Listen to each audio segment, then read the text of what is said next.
সংগ্রামী আপামর জনতা, আপনারা সবাই দেখতে পাচ্ছেন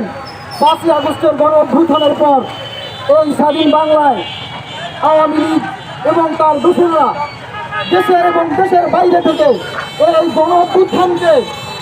ব্যর্থ করার চেষ্টা করতেছে এবং এই বাংলাদেশকে একটি অস্থিতিশীল পরিবেশের দিকে ধাবিত করার জন্য নানাভাবে বিভিন্নভাবে ষড়যন্ত্র করে যাচ্ছে।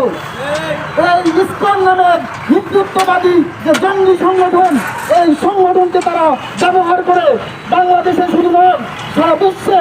এই হিন্দুত্ববাদের, আসলে এটা হিন্দুত্ববাদ না, এটা শুধুমাত্র ইন্ডিয়ার বিজেপির উদ্দেশ্য প্রণোদিত একটি জঙ্গি সংগঠন। সংগঠন বাংলাদেশ সহ বিভিন্ন দেশে আমার সাধারণ হিন্দু ভাইদের মাধ্যমে